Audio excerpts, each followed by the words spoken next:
일곱 광주리에라고 하는 제목으로 잠깐 말씀 나누겠습니다. 지난 주 중에, 그러니까 화요일에 강원도 양양에 감자를 캐러 다녀왔습니다. 친하게 가깝게 지내는 원로 목사님이 감자 농사를 지으셨는데 갑자기 미국에 있는 아들이 좀 들어오셔서, 미국에 오셔서 좀 손주들을 좀 봐달라. 그래서 3개월간 갑자기 이제 미국 체류하는 일정이 생겼어요. 그래서 평소에 친분이 있던 우리 지방에 저를 포함한 두 목사님께 새 고랑을 이제 맡기셨어요. 아마 그 목사님 입장에서 그 정도, 새 고랑 정도면 넉넉하게 먹을 수 있겠다. 특히 교회에서 이렇게 넉넉하게 먹을 수 있겠다, 이렇게 싶으셨던 것 같아요. 저 말고 다른 분, 2명 중에 다른 한 분 목사님이 선배 목사님인데, 우리끼리만 하지 말고 같이 갈 사람들을 좀 모아보자. 그리고 그렇게 해서 캐고 같이 간 사람들이 한 상자씩 나눠 갖고, 그 다음에 남은 것이 있으면 그 땅끝 선교회 후원하시는 분들 중에, 뭐 전부는 안 되겠지만 그래도 일부라도 감사의 마음으로 좀 택배로 선물을 좀 보내보자, 이렇게 말씀을 하셨어요. 그래서 제가 좋습니다, 그렇게 동의하고 진행이 됐어요. 그래서 결과적으로 제 몫으로 감자 한 상자의 감자를 가져왔습니다. 아마 계획이 변경되지 않았더라면 제가 최소한 너댓 상자는 가져왔을 텐데 한 상자밖에 못 가져왔어요. 세상살이가 단순하지가 않습니다. 내가 감자를 심었어요? 그럼 그 감자를 누가 캐야 돼요? 수확을? 내가 해야 되잖아요. 근데 내가 감자를 심었지만 사람 사는 게, 내가 감자를 심었어도 내가 수확을 하지 못할 때가 있지요. 우리 삶이 그래요. 열심히 투자하고 열심히 노력하고 뭔가 열심히 했는데 그 열매를 맛보지 못할 때가 있습니다. 원하는 열매를 맺지 못할 때도 있고, 열매는 맺었는데 다른 사람이 홀라당 먹어버릴 때도 있어요. 그런 경험이 별로 없으세요? 얼마나 속이 상하는데요. 저 어렸을 때 학교 가는 길에 그 개똥참외 하나 있는 걸 보고, 저거 내일은 맨날 자라잖아요. 조금씩 노랗게 변해가고, 저 내일은 내가 먹으리라 했는데 가니까 없어. 딱 그날. 뭐 그런 거. 내 것도 아닌데 그 얼마나 속이 상한지, 어릴 때 국민학교 때, 초등학교 때 뭐 그런 일들이 있잖아요. 감자를 심으신 목사님이 감자를 우리 보고 캐가라고 그랬어요. 그래서 그 목사님은 감자를 심으셨지만 수확을 못했어. 그러면 그 목사님은 화가 나셨을까요? 속상하셨을까요? 이번에 목사님이 갑자기 미국에 가시는 일정 때문에 우리에게 이렇게 새 고랑 주시고, 뭐 다른 사람에게 뭐 이렇게 주시고 이렇게 나눠 주신 줄 알았어요. 그런데 이번에 가서 봤더니, 가서 다른 분에게, 거기 현지에 있는 분에게 들었는데, 감자를 처음에 심으실 때부터 새 고랑을 저희 몫으로 구별해서 심으셨대요. 그러니까 목사님 입장에서는 화가 나거나 속상할 이유가 전혀 없죠. 내가 심었지만 내가 못 먹는다고 해서 화가 나거나 속상할 이유가 없습니다. 오히려 미안한 마음이 생길 수도 있어요. 왜냐하면 당신이 다 캐가지고 다듬어서 좋은 것만 골라서 택배로 보내주실 생각이었는데 우리에게 캐가라 했으니 수고를 하게 하신 거잖아요. 뭐 아시는 분은 아시겠지만 제가 볼 때는요, 제가 계산이 좀 빠른 사람인 것 같아요. 셈이 빠른 게 좀 살면서 덕이 안 되고, 또 특히 목사에게는 더 부덕한 모습인 것 같아서 일부러 안 보려고 하고 귀를 닫으려고 하고 뭐 그런 경우가 있어도, 그런데도 보이는 것들이 있어요. 그래서 저절로 셈이 된단 말이죠.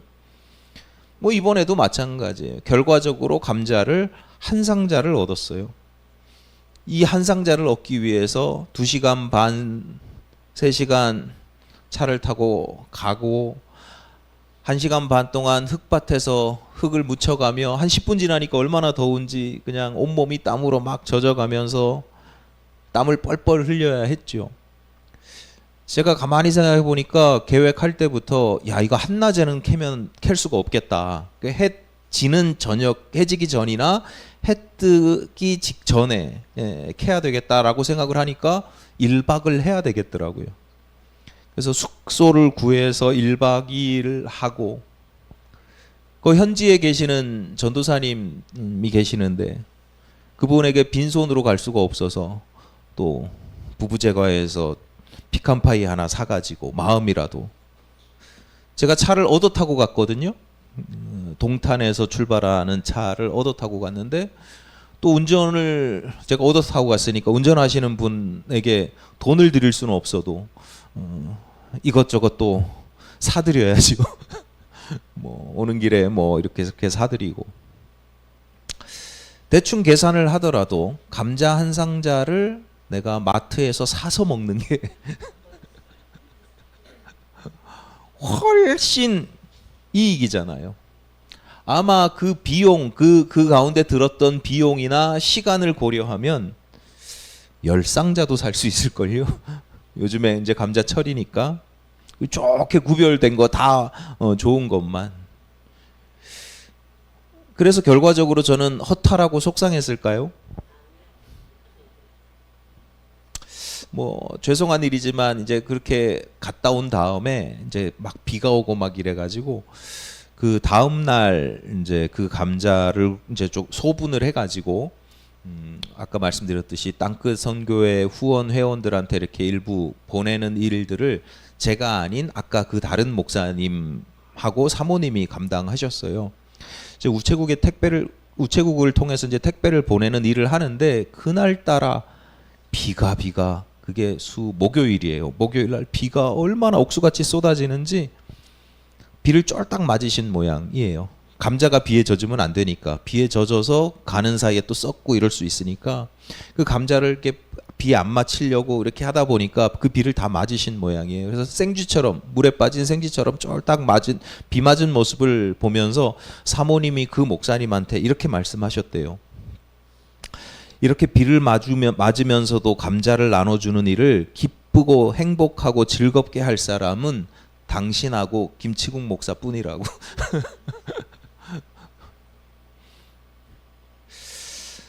많은 사람들이 내 인생의 어떤 재미, 성과 이런 거를 내가 실제로 그 노력을 통해서 얻은 몫을 통해서 내 인생의 재미, 성과, 보람 이런 걸 느끼죠.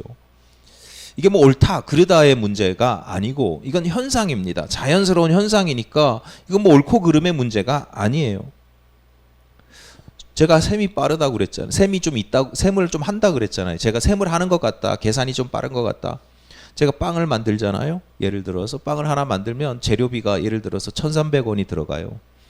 계산을 다 해요. 제가 이게 재료비가 1,300원이 들어가면서 1,300원 들어가면 재료비를 이렇게 딱 해가지고 하면 빵을 만들면 한 4,000원짜리 빵이 나오는 거예요. 그러니까 빵을 만든다는 건 뭐냐? 재료에다가 내가 가진 기술과 노력과 시간을 더해서 그 가치를 1,300원짜리를 4,000원짜리로 가치를 확대시키는 일이죠. 그러니까 그 가치, 확대된 가치, 그것을 팔아서 돈을 버는 것이 그 확대된 가치를 내가 누리는 겁니다. 내 것으로 만드는 거죠. 근데 목사인 저에게는 그게 별로 의미가 없어요. 돈 벌어서 배부르게 먹으나 굶으나 뭐 저는 그게 그런 차이에서 보람을 못 느껴요. 안타깝게도. 그런 데서 좀 재미를 들려야 되는데 오히려 필요한 분들에게 나눠주는 것이 저에게는 그 빵의 가치를 더 확장시키는 일입니다. 왜냐하면 누군가가 그 빵을 돈을 주고 4,000원을 주고 예를 들어서 사요. 그럼 그 사람에게는 이게 교환의 의미잖아요. 내가 4,000원의 가치를 얻기 위해서 4,000원을 쓰잖아요. 근데 제가 누군가에게 그걸 줘요. 그럼 선물이잖아요. 아무리 못생기고 맛이 없는 빵이라도 내가 어떤 대가를 지불하지 않았는데 그 4,000원의 가치를 그냥 누리게 되잖아요. 그래서 저는 빵을 줄 때마다 이 사람이 좀 즐겁고 5초라도 10초라도 즐겁고 행복하게 만드는 것, 이게 목사가 할 일이다라고 생각돼서 가끔 시간이 될 때면, 매번은 못하고 본업은 아니니까 시간이 될 때면 이렇게 하는 겁니다. 제가 왜 이런 거를 생각하냐면 우리를 향한 하나님의 구원도 마찬가지입니다. 여러분이 받은 구원의 은혜라는 게 내가 수고하고 노력해서 보상받은 게 아니잖아요. 내가 4,000원어치 구원을 얻기 위해서 4,000원의 대가를 지불하는 게 아니잖아요. 여러분이 또 제가 아무리 나름 경건하게 살아가려고 애쓰고 노력한다고 해도 그 구원하고 구원의 은혜하고 맞교환하기에는 턱없이 모자라잖아요. 하나님이 내게 구원을 베풀어 주셨는데, 구원의 은총을 주셨는데 그거 여러분이 산 거예요? 교환한 거예요? 여러분이 대가를 지불한다 하더라도 4,000원짜리에 대한 대가를 여러분 한 50원? 뭐 그런 거 아니겠어요? 그래서 우리는 구원을 은혜로 얻는다 이렇게 표현하는 겁니다. 내가 구원을 내가 경건하고 거룩하게 살아가는 그런 때로는 구도의 자세로, 때로는 뭐 금욕의 자세로 열심히 내가 노력한다 하더라도 결국 구원이라는 건 교환이 아니라, 내가 구입하는 게 아니라 은혜로 얻는다. 하나님 입장에서 생각해 보세요. 전혀 남는 장사가 아니잖아요. 하나님 입장에서. 차라리 돈을 주고 감자를 사 먹는 게 10배나 100배나 낫지 하는 거랑 똑같아요.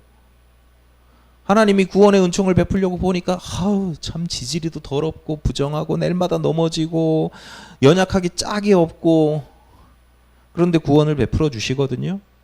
하나님 손해보는 장사 하신단 말이에요. 왜 그래요? 당신의 관심이 당신의 이익에 있지 않아요. 교환하는 데 있지 않아요. 당신의 관심은 연약하고 불쌍하고 그러나 귀하게 여기는 당신의 백성들, 당신의 자녀들, 당신의 성도들에게 있기 때문이에요. 이러한 하나님의 마음을 여러분이 좀 헤아리시기를 바라고, 그렇게 구원의 은혜의 가치를 귀하게 여기시고 추구하시는 하나님을 닮은 하나님의 품을, 내가 이거 하면 좀 손해인데 이거 하면 내가 좀 많이 손해인데 이런 게 아니라 좀 그렇게 하나님을 닮아 은혜를 베푸시는 그런 성도 여러분이 되시기를 바랍니다. 오늘 본문에 기록된 기적 사건을 일명 칠병이어의 기적이라고 합니다. 우리가 이미 오병이어의 기적 사건을 살펴보았는데 그 내용이나 구도가 거의 동일을 하지요. 그러니까 어떤 사람들은 이렇게 생각하기도 해요. 옛날에 예수님 계실 때 어떤 광야에서 이제 우리가 이제 신학적으로는 급식 사건이라고도 표현하거든요. 어떤 사건이 광야에서 이렇게 급식 사건, 기적이 한번 일어났는데 그 단 한 번의 사건이었지만 그게 전승되다, 입술로 구전으로 이랬었어 이렇게 입에서 입으로 전해지다 보니까 두 가지 버전으로 확대됐을 거야라고 생각하는 사람도 있어요. 오늘날에 확인할 수가 없습니다. 그걸 그냥 생각만 그런 거지 근거가 없어요. 두 가지 사건인지, 그러니까 두 번의 사건인지 한 번의 사건인지는 몰라요. 다만 확실한 것은 이 칠병이어의 기적 사건이 마태복음과, 그러니까 오병이어는 네 복음서 모두 기록이 되지만 칠병이어 사건은 마태복음과 마가복음에 기록되고 있는데, 이 마태복음과 마가복음 기자는, 또는 마태복음 공동체, 마태 공동체, 마가 공동체 그 초창기의 그 교회 공동체에서는 이 사건을 오병이어 사건과 두 가지를 다 기록하고 있다는 건 무슨 얘기예요? 오병이어 사건과는 다른 사건, 그러니까 두 가지 사건이 일어났다라고 보기 때문에 이렇게 기록하고 있는 것이죠. 오늘 본문이 마태복음 15장인데 마태복음 이어지는 16장에서 예수님께서 제자들을 책망하시면서 이렇게 말씀합니다. 너희가 아직도 깨닫지 못하느냐? 떡 5개로 5,000명을 먹이고 준 주운 것이 몇 바구니며 떡 7개로 4,000명을 먹이고 주운 것이 몇 광줄이었는지를 기억하지 못하느냐. 그러니까 마태복음과 마가복음은 이게 전혀 다른 두 가지 사건으로 분명하게 인식하고 그렇게 지금 전하고 있는 겁니다. 그러니까 우리가 오늘 여러분이 성경을 읽다가 오늘 본문 칠병이어 기적 사건이 딱 나오면 지난번에 그 오병이어 기적 사건하고 똑같아 라고 생각하시면 돼요, 안 돼요?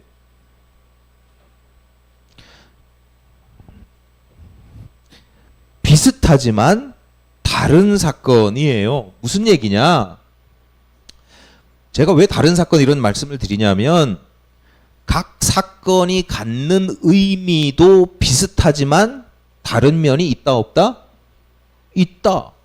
그러니까 마태복음하고 마가복음 기자는 이 사건을 기록하고 있는 겁니다. 이해가 되세요? 예. 그러니까 이거 오병이어 기적 사건하고 비슷하니까 의미도 비슷할 거니까 그냥 반복된 일이야 이렇게 생각하고 그냥 넘어가시면 안 되고 이건 분명히 오병이어 기적과는 다른 차이점이 있기 때문에 그 다른 의미가 있기 때문에 마태복음 기자가 이걸 기록한 거예요. 그러니까 우리는 칠병이어 기적 사건을 읽으면서 그 의미가 뭘까? 비슷한 의미는 이미 봤어. 그런데 다른 의미는 무엇일까를 주목해야 된다라고 하는 겁니다. 다른 점들을 정리해 보겠습니다. 예수께서 오병이어 기적 사건을 기적을 일으킨 장소가 이스라엘 유대 근처의 광야, 유대 지역에 유대라고 하면 여러분 생각하시면 어떤 도 정도로 보시면 돼요. 그러니까 유대 지역 근처의 광야였어요. 유대 지역은 이스라엘의 중심지예요. 그러니까 우리식으로 따지면 굳이 예를 들자면 경기도 지역이다. 서울을 품고 있는 경기도 지역이다라고 보시면 돼요. 그러면 오병이어 기적 사건에 왔던 사람들, 그 오병이어 기적 사건을 경험한 사람들은 누구냐? 주로 서울 사람들, 경기도 사람들. 그러니까 유대의 한 나라의 중심 지역에 살고 있는 그런 사람들인 거죠. 반면에 오늘 본문의 칠병이어의 기적 사건이 일어난 장소는 이스라엘 저 북쪽 끝에 갈릴리 지역의 갈릴리 호수 북쪽 지역의 광야입니다. 이스라엘의 국경 지역이에요. 지난주에 살펴보았던 부스럭이라도 주인의 상에서 떨어지는 부스럭이라도 주십시오라고 요구했던, 그래서 그 믿음을 인정받았던 가나안 여인이 살던 곳이 어디였냐? 국경 넘어서 두로와 시돈 지역이었어요. 그러니까 칠병이어의 사건을 그 자리에 와서 경험한 사람들은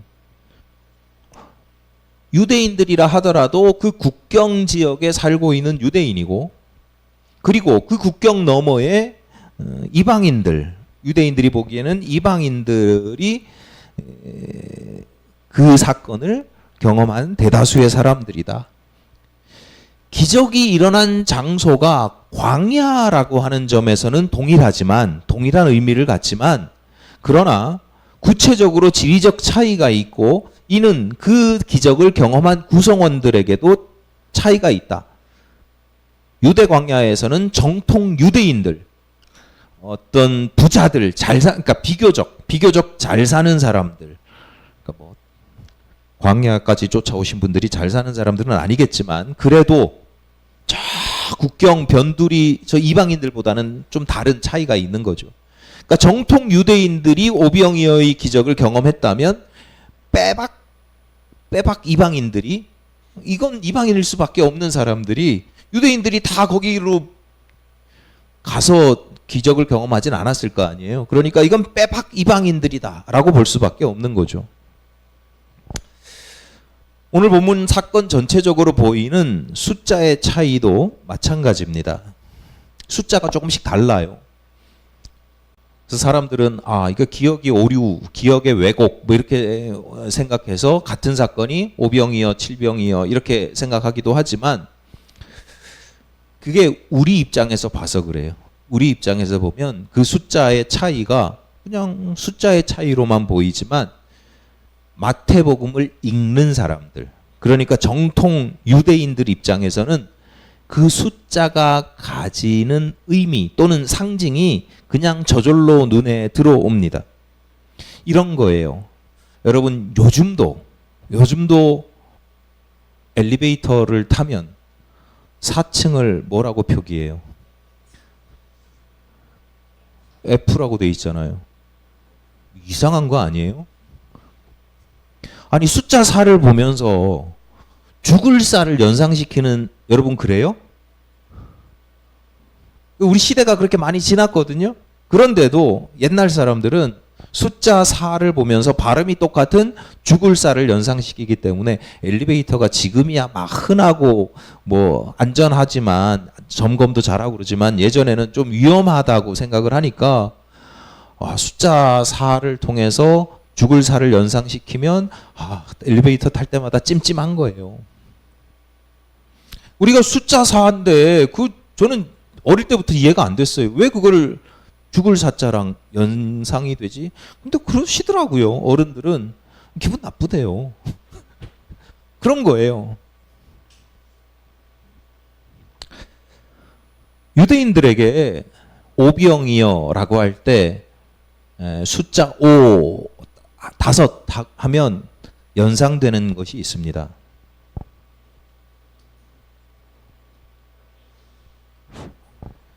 저절로 떠오르는 게 있어요.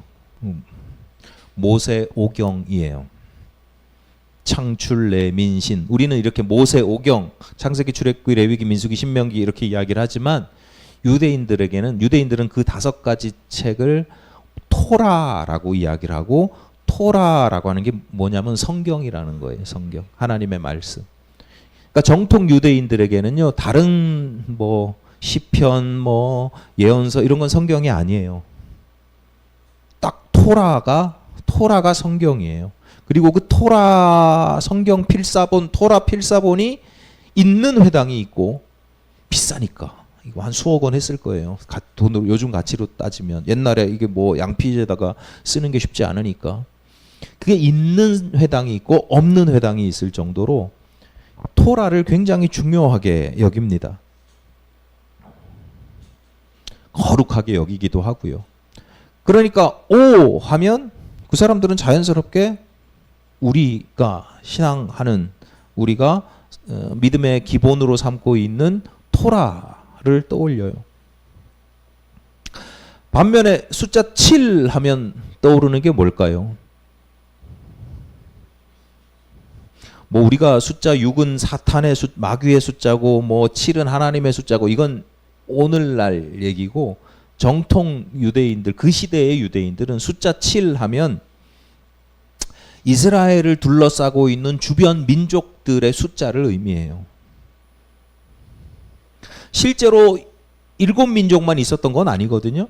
어떨 때는 8민족도 있고 그렇잖아요. 역사 속에서 이렇게 계속 바뀌잖아요. 6 됐다 8 됐다가 또 그 민족이 다른 민족이었다가 바뀐단 말이에요. 계속 바뀐단 말이에요. 그런데 유대인들은 관용적으로 자기들 주변에 있는 이방 민족들이 7민족이라고 자꾸 표현을 해요. 숫자 12는 동서고금을 막론하고 꽉 찬 숫자를 의미해요. 그래서 우리가 12달 꽉 차잖아요. 12달. 그래놓고 모자라니까 윤달을 끼워 넣어. 13달을 만들지. 근데 12달을 해요. 12시간 하고. 완전수에 꽉 찬 숫자예요. 근데 유대인들은요. 이 12이라는 게 꽉 찬 의미도 있지만 그런 의미에서 자기 민족을 의미해요. 12는. 왜냐하면 유대인들이 몇 개의 지파로 구성되어 있어요? 12지파의 연합국이잖아요. 유나이티드 스테이츠 오브 아메리카처럼 각 이렇게 12지파가 연합한 거거든요. 그런데 여러분 가만히 생각해 보세요. 혹시 유대 12지파 숫자 세본 적 있으세요? 실제로는요 13지파예요. 왜 이렇게 놀라시지? 실제로는 13지파예요. 근데 이 사람들은 자기가 12지파여야 돼. 그러니까 셈을 할 때, 계산을 할 때는 레위 지파를 빼요. 레위 지파는 제사장 지파니까 레위 지파 빼고 12지파 이렇게 해요. 또는 레위 지파를 포함해서 12지파일 때는 에브라임과 므낫세가 요셉의 아들이거든요. 요셉의 아들들이거든요. 그러니까 에브라임 므낫세 지파를 합쳐서 요셉 지파 이렇게 줄여요. 그래서 12지파 12라고 하는 숫자를 굉장히 중요하게 여기고 12 하면 자기들, 자기 민족, 자기 지파 이런 것들을 로 이해를 하죠. 예수님 제자들 중에서도 가룟 유다가 죽었을 때 굳이 제비 뽑아서 다른 제자를 한 명 더 뽑잖아요. 그래서 12명을 채우잖아요. 오병이어의 기적에서 12바구니가 남는다라고 했을 때 우리는 그냥 많이 남았나 보다. 세보니까 12인가 보다 이러지만 유대인들 입장에서는 이 12바구니가 우리 지파 숫자랑 똑같네? 이렇게 생각을 한다고요. 반면에 본문에서는 광주리, 바구니보다 훨씬 커요. 지파보다 민족이 크잖아요. 그러니까 7광주리는 그러니까 유대인들은 딱 보면서 12지파가 12바구니가 12지파면 우리 민족이면 7광주리는 뭘 떠오르겠어요? 주변에 있는 이방 민족들을 떠오르는 겁니다. 4,000명이 먹고 남았다. 이것도 마찬가지예요. 동서남북 사방을 떠올리죠. 그러니까 이런 점에서 오병이어 사건과 거의 구조적으로 내용적으로 거의 비슷하고 유사하고 동일한 칠병이어 사건을 왜 굳이 한 번 더 돈 드는데 수고스러운데 왜 한 번 더 기록했을까의 의미가 아주 선명한 겁니다. 유대인들을 향해 오병이어 기적 사건 주제 혹시 제가 말씀드렸던 거 기억하시나요? 오병이어 사건은 광야에서 만나를 허락하신 만나 급식 사건을 떠올리게 되면서 우리 예수님이 선한 목자이고 나의 왕이다 라고 하는 의미를 가진다라고 말씀을 드렸어요. 유대인들에게 굉장히 유대인들이 추구하는 하나님의 모습이에요. 자, 그런데 그 유대인에게 오병이어의 기적을 베푸신 하나님께서 이방인들에게도 동일하게 그 은혜를 베푸셨다라는 의미가 있는 거예요. 유대인들에게 선한 목자가 되어주시고 이를 통해서 이루시는 하나님 나라의 왕이 되셔서 통치하시는 주님께서 이방인들에게도 선한 목자요 통치자가 되어주신다라는 의미를 강력하게 전하고 있는 이 기록이 오늘 본문의 기록이다. 심지어 어떤 측면에서는 예수의 관심과 사랑이 유대인들보다 이방인들에게 더 많이 기울어져 있는 것처럼 보이기도 합니다. 우리가 읽은 본문 바로 앞의 상황입니다. 마태복음 15장 30절부터 31절 큰 무리가 다리 저는 사람과 장애인과 맹인과 말 못하는 사람과 기타 여럿을 데리고 와서 예수의 발 앞에 앉힘에 고쳐주시니 말 못하는 사람이 말하고 장애인이 온전하게 되고 다리 저는 사람이 걸으며 맹인이 보는 것을 무리가 보고 놀랍게 여겨 이스라엘의 하나님께 영광을 돌리니라. 그러니까 지금 또 동일한 장소에서 예수님께서 무슨 일을 하시냐면 거기 예수님에 대한 소문을 듣고 막 찾아온 사람들 고쳐주시는 거예요. 회복시켜 주시는 거예요. 하나님 말씀 전하시는 거예요. 그 하는 와중에 우리 오늘 읽은 본문이 시작되는 거예요. 32절입니다. 예수께서 제자들을 불러 이르시되 내가 무리를 불쌍히 여기노라. 그들이 나와 함께 있은지 이미 사흘임에 먹을 것이 없도다. 길에서 기진할까 하여 굶겨보내지 못하겠노라. 그렇게 예수님과 함께 머물러 있던 사람들이 얼마 동안 머물러 있었다고요? 사흘째. 사흘 동안 한 곳에 머물러서 그들을 돌보시고 고치시고 하나님의 영광을 나타내시는 일이 복음서에 그렇게 흔치 않아요. 예수님 계속 이동하시거든요. 오늘은 어디 집에 가고 심지어 도망도 가시고 오병이어 기적 베푸시고 이렇게 배 타고 도망가시잖아요. 왜냐하면 왕으로 자꾸 세우려고 하니까. 근데 사흘이나 머물면서 그들에게 이방인인데 은혜를 베푸셨다. 오늘 우리들 입장에서는 예수께서 충분히 그러실 수 있는 분이죠. 우리 기독교인 입장에서 예수님은 그러신 분이야, 사랑이 많으신 분이야, 은혜로우신 분이야라고 하지만 그 당시 유대인들, 정통 유대인들, 특히 마태복음 독자들에게는 이 사건이라는 게 굉장히 충격적인, 파격적인 일이었습니다.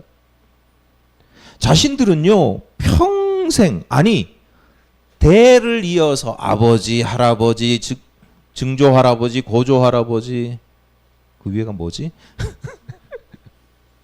대를 이어서 여호와 하나님을 섬겼어요.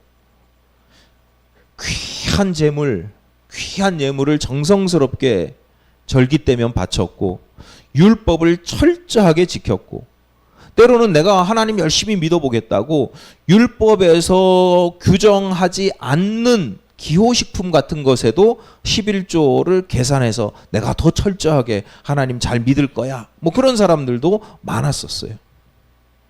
그런데 저 이방인들은 하나님을 모르는 사람들이에요. 그저 이스라엘의 하나님 여호와라고 하는 이름만 들어서 아는 정도입니다.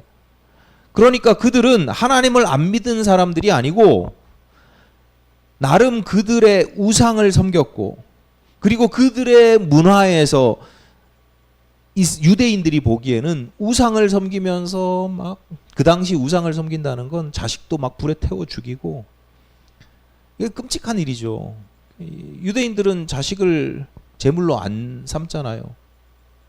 유대교에서는 자식을 제물로 안 삼는 사건, 그걸 의미하는 게 아브라함이 이삭을 바친 사건도, 이삭을 바쳤을 때 하나님이 아니다, 어린 양으로 대신해라 라고 하는 게 그런 의미도 가지고 있는 거예요. 종교적으로는, 종교학적으로는 구별되는 거예요. 그 시대의 다른 종교들하고는.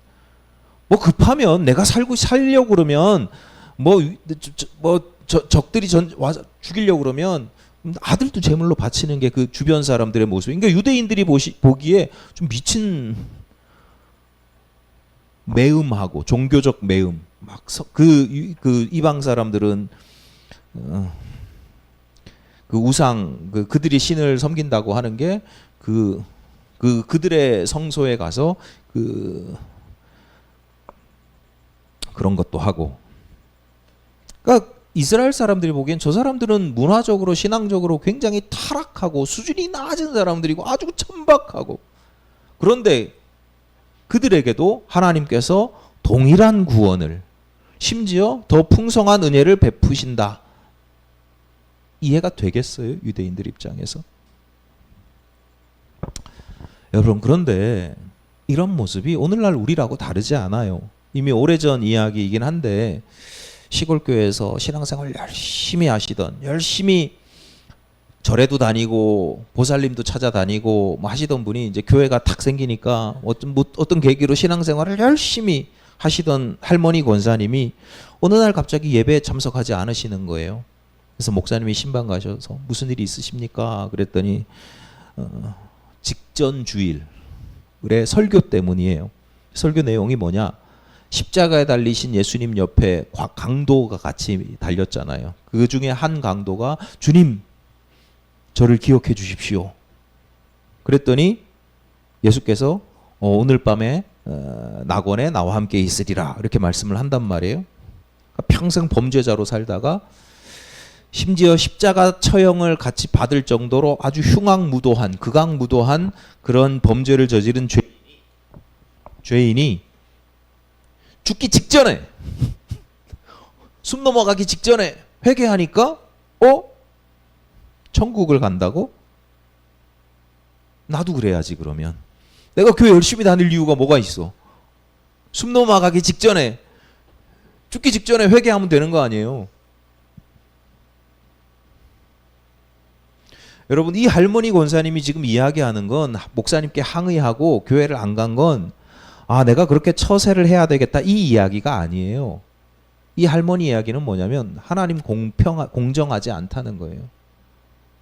나처럼 열심히 신앙생활 열심히 하는 사람하고 어떻게 죽기 직전에 한마디 꼴까닥 하기 전에 용서해 주십시오 한마디 하는 사람하고 어떻게 똑같이 구원의 은혜를 받냐 이거예요.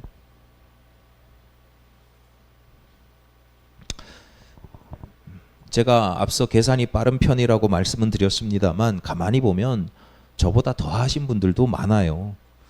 물론 저처럼 내색도 안 하고 뭐 감추려고 하지만 외람되지만 저처럼 계산이 빠른 사람 눈에는 다 보여요. 일부러 안 보려고 그러고 뭐 못 들은 척하고 그러는 거지 어쩔 수 없이 보여요. 목사인 제 눈에도 보이는데 주님 눈에 안 보이겠습니까? 그런데 자신의 모습을 인식하지 못해요. 방금 전에 할머니 권사님이 이러했다, 공정하지 못했다, 그래서 이렇게 일이 있었다라고 했을 때 여러분 스스로를 거기 동일시 여기신 분 안 계시죠? 저 할머니 다 이상해. 권사님이나 되셔가지고 왜 저래? 그런데요, 사실은 딱 깊이 들여다보면 우리에게도 나름의 그런 공로의식이 있어요. 좀 심한 사람이 있고 덜한 사람이 있을 뿐이지 내가 이렇게까지 했는데 내가 이렇게 많이 했는데 그래서 내가 행한 일에 대한 열매를 내가 먹지 못하면 속상해요. 짜증나고 화가 나고 적어도 누군가가 인정이라도 해줘야 돼요. 그렇지 않으면 이건 불의한 세상이고 하나님 불공정하다고. 좀 심하신 분들은 분노하고 좀 덜하신 분들은 삐지고 저라고 다르지 않다니까요. 종종 계산적이고 그래서 서운하고 분노하는 경우가 있습니다. 매우 사소한 일에도 화가 확 치밀어 올 때가 있어요. 그래서 내 안에 있는 죄의 쓴뿌리, 죄의 성품, 천박한 영성의 밑바닥을 보게 될 때가 있어요. 이런 사소한 일에 내가 하나님이 왜 공정하지 않았습니까? 그러니 저도 사소한 일에 이러니 일반 사람들이 예컨대 수천만 원, 예를 들어서 수천만 원, 수억 원의 기대, 내가 이렇게 하면 이런 가치, 돈을 얘기하는 게 아니에요. 수천만 원, 수억 원 적으신가요? 수십억 원의 기대를 내가 포기해야 될 때 얼마나 속이 뒤집어지겠어요. 저거 내 건데, 저거 내가 수고해서 거둬야 되는데, 저거 내려놔야 될 때, 심지어 남이 먹을 때 속이 뒤집어지는 거죠. 수천만 원, 수억 원이 뭐예요? 수십만 원만 돼도, 수만 원만 돼도. 이게 영성의 문제라서요. 어떤 사람은 몇백 원, 몇천 원에도 마음을 다스리질 못해요. 그 손해 볼 수 있잖아요. 가장 잘 드러나는 게 뭐예요? 내가 친구한테 10만 원도 줄 수 있어. 필요하다 그러면. 근데 이 친구하고 도박을 하잖아요. 노름을 하잖아요. 노름판에서는 100원도 양보를 못 해요. 계산 철저하게 해요. 이게 금액의 문제가 아니라 영성의 문제라는 거예요. 몇백 원, 몇천 원 손해 보는데 그거 아깝다고 이렇게 얘기 안 한다니까요. 뭐라 그래요? 정의가 땅에 떨어지고 세상이 불공정하고. 아니 장애인들에게, 여성들에게, 청년들에게 정부에서 조금 더 혜택을 주면 어떻습니까? 우리 50대는 평생 받아본 적도 없고 충청과 호남 지역의 반도체 산업 생태계가 구성되면 좀 어때요? 물론 디테일한 부분에서 보다 세밀하게 정책적 목적을 잘 달성할 수 있어야 되겠고 그 가운데 부정부패, 당리당략 뭐 이런 게 들어가면 안 되죠. 그러니까 합리적이고 건전한 비판 이렇게 해야 됩니다. 하지만 단지 왜 우리에게는 그런 혜택이 주어지지 않고 나에게는 그런 혜택이 없는데 왜 저 사람들에게만 그래라고 배아파하는 것은 가만히 보세요. 자기 안에 그런 심보들이 있다니까요. 그런데 적어도 그건 기독교인들이 가져야 할 자세가 아니다. 왜 내가 낸 세금들을 저들을 위해서 써야 되냐고. 세금을 전혀 이해하지 못하는 사람의 무식한 말이에요. 세금의 의미를. 제발, 제가 모르겠어요. 개인적으로 듣기 싫은 말이죠. 내가 낸 세금을 왜 저기다 써야 되냐고. 아이고. 그럴 때마다 뭘 얘기해요? 아깝다, 돈이 아깝다 이거 아니에요. 공평을 이야기해요. 정의를 이야기해요. 공정을 이야기해요. 근데 따지고 보면 손해보는 거 싫다는 거예요. 왜 나만 손해보냐는 거예요. 그래 봐야 500원, 1000원도 안 돼요. 저는 그게 옳다 그르다의 문제가 아니라 여러분의 마음을 잃어버리고 스스로 지옥을 만들어버리는 일이라고요. 그리고 주님의 뜻이 아니다. 모든 것이 악에서 나는, 악으로부터 시작하는 불평과 불만일 수 있다라고 하는 겁니다. 여러분, 어떤 경우에라도 공로의식에 사로잡히지 마시기를 바랍니다. 습관적으로 무슨 일이 있을 때마다 이게 정의로우냐 뭐 이렇게 판단을 해야 되잖아요. 바른 일이냐 옳은 일이냐 판단할 때 습관적으로 이거 자격이 돼? 저 사람이 자격이 돼? 습관적으로 자격을 따지는 거 이거 굉장히 주의해야 합니다. 우리는 유대인들이 아니고 유대교를 믿는 게 아니잖아요. 그리스도인입니다. 예수 그리스도를 믿고 따르고 닮아가는 사람들입니다. 주님께서 보여주신 더 큰 사랑을 품고 누리고 베풀며 살아가시기를 간절히 바랍니다.